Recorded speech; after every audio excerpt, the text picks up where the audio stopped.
فلسطین مسلمانوں کا قبلہ اول۔ وہ فلسطین پچھلے 3 مہینوں سے اسرائیل کے حملوں کی نظر ہے۔ 7 اکتوبر سے لے کر اب تک اسرائیلی ڈیفنس فورسز نے قریباً روزانہ غزہ میں موجود گھروں، مسجدوں اور ہسپتالوں پر حملے کیے ہیں۔ ان حملوں کی وجہ سے اب تک 24,000 فلسطینی، جن میں سے 9,500 بچے ہیں، شہید ہو چکے ہیں۔ اسرائیل نے ایسا پہلی بار نہیں کیا۔ فلسطینی علاقوں پر قبضہ کرنے کے لیے 1948 میں اسرائیلی زائنسٹ ملٹری نے 7.5 لاکھ فلسطینیوں کو اپنے گھروں سے بے گھر کیا، جسے نکبہ یعنی تباہی بھی کہا جاتا ہے۔ پھر 1967 میں 6 ڈے وار میں 3 لاکھ فلسطینیوں کو بے گھر کیا۔ 2008 سے لے کر اب تک اسرائیل نے غزہ کا فضائی، زمینی اور سمندری محاصرہ کیا ہوا ہے۔ ان 16 سالوں میں اسرائیل نے یہ 5ویں بار بڑے اسکیل پر فوجی حملہ کیا ہے۔ اس بار کے حملے سے پہلے بھی اسرائیل نے بہت تیزی سے فلسطینی علاقوں، خاص طور پر غزہ اور ویسٹ بینک میں غیر قانونی سیٹلمنٹس شروع کر دی تھیں۔ ایسا کیا ہے کہ اسرائیل کے ان غیر قانونی سیٹلمنٹس میں تیزی آ گئی ہے؟ کوئی تو ایسی بات ہے جس کی تیاری کے لیے اسرائیل ایک بڑے اسکیل پہ جینوسائیڈ کر رہا ہے۔ آئیے جانتے ہیں اس ویڈیو میں۔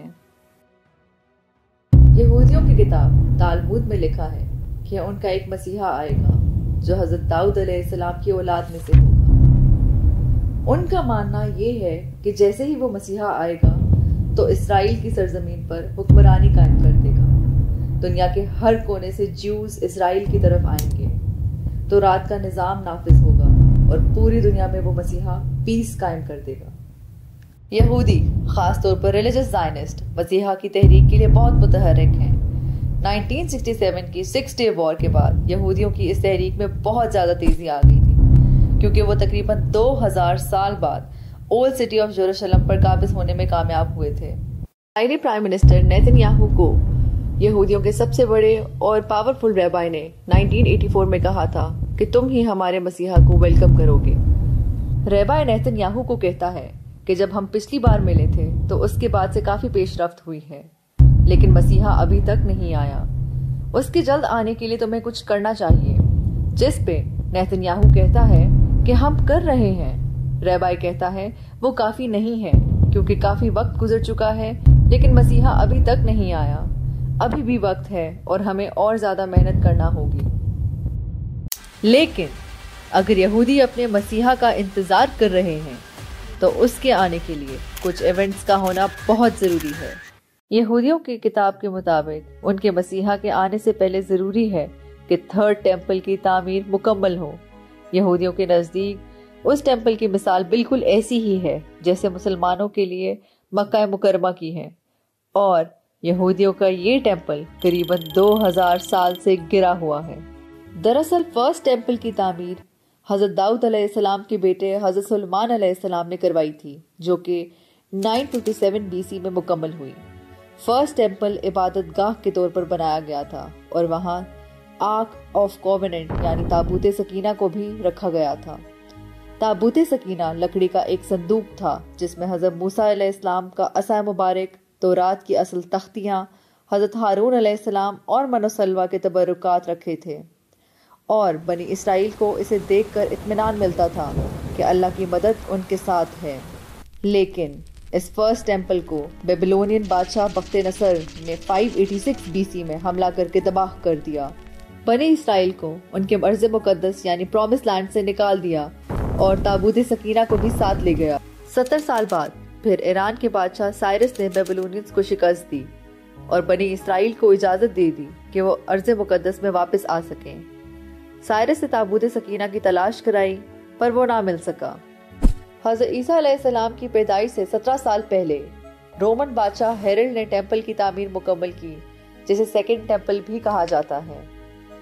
لیکن سیکنڈ ٹیمپل کو بھی 70 AD میں رومن بادشاہ ٹائٹس نے حملہ کر کے تباہ کر دیا۔ وہاں سیکنڈ ٹیمپل کی ویسٹرن وال بچ گئی، جسے ویلنگ وال بھی کہا جاتا ہے، اور جہاں آج تک یہودی عبادت کرتے ہیں۔ اور یوں 70 AD سے لے کر اب تک یہودیوں کی مقدس عبادت گاہ گری ہوئی ہے اور وہ 3rd ٹیمپل کا انتظار کر رہے ہیں۔ تھرڈ ٹیمپل کا ذکر ان کے مطابق ان کی کتابوں میں ہے، جیسے کہ یہودیوں کی کتاب تناخ میں۔ تھرڈ ٹیمپل کی اہمیت کا اندازہ اس بات سے لگایا جا سکتا ہے کہ یہودی مانتے ہیں کہ تورات کی 613 کمانڈمنٹس میں سے 202 کمانڈمنٹس ٹیمپل کے بغیر پوری نہیں کی جا سکتی۔ 1967 میں 6 ڈے وار کے بعد سے یروشلم پہ اسرائیل کا قبضہ ہو گیا تھا اور وہاں ایک ٹیمپل انسٹیٹیوٹ قائم کیا گیا۔ ٹیمپل انسٹیٹیوٹ تب سے لے کر اب تک تھرڈ ٹیمپل کی تعمیر میں سرگرم ہے۔ ان کی ریسرچ اور تیاری اس حد تک مکمل ہے کہ ٹیمپل انسٹیٹیوٹ نے قریباً 60 سے زیادہ مقدس ٹیمپل ویزلز بنا لیے ہیں جو تھرڈ ٹیمپل میں عبادت کے لیے استعمال ہوں گے۔ 2010 میں ڈیڈ سی سے ان کٹ سٹونز کو اکٹھا کیا گیا جسے ٹیمپل آلٹر کی تعمیر کے لیے استعمال کیا جا سکے۔ یہ سب کام تو انہوں نے کر لیے، لیکن ایک اہم ایلیمنٹ اس میں ابھی بھی مسنگ تھا، یعنی ریڈ ہائفر یا لال گائے کا ڈھونڈنا جو کہ کسی بھی داغ کے بغیر ہو، یہاں تک کہ اس کے 2 بالوں کے رنگ میں بھی فرق نہ ہو۔ یہودیوں کی کتاب میں لکھا ہے کہ اس گائے کے خون سے وہ ٹیمپل کو پاک کریں گے۔ اس کام کو مکمل کرنے کے لیے 1987 میں ٹیمپل انسٹیٹیوٹ نے ریڈ ہائفر بریڈنگ پروگرام شروع کیا تھا۔ 2023 میں امریکہ سے خاص طور پر ریڈ ہائفرز کو امپورٹ کیا گیا۔ تو اگر یہ سب تیاریاں مکمل ہیں تو اب تک تھرڈ ٹیمپل بنا کیوں نہیں؟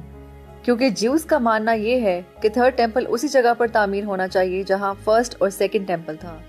And guess what, temple institute اور بہت سے یہودی ریبائز کا ماننا ہے کہ وہ جگہ ٹیمپل ماؤنٹ ہے۔ ٹیمپل ماؤنٹ وہ جگہ ہے جہاں سے حضرت محمد صلی اللہ علیہ وآلہ وسلم معراج کے مبارک سفر پر روانہ ہوئے تھے اور جس کے احاطے میں مسجد اقصی ہے۔ تو جو یہودیوں کی سب سے مقدس جگہ ہے وہی مسلمانوں کی تیسری مقدس جگہ ہے مکہ اور مدینہ کے بعد۔ تو ان شارٹ یہودی ڈوم آف دا راک اور مسجد اقصی کی جگہ پر تھرڈ ٹیمپل بنانا چاہتے ہیں، اور یہی وجہ ہے فلسطین پر اسرائیل کے 8 اکتوبر سے جاری ان نئے حملوں کی کہ وہ تھرڈ ٹیمپل کی تعمیر کر کے اپنے مسیحا کے آنے میں تیزی لا سکیں۔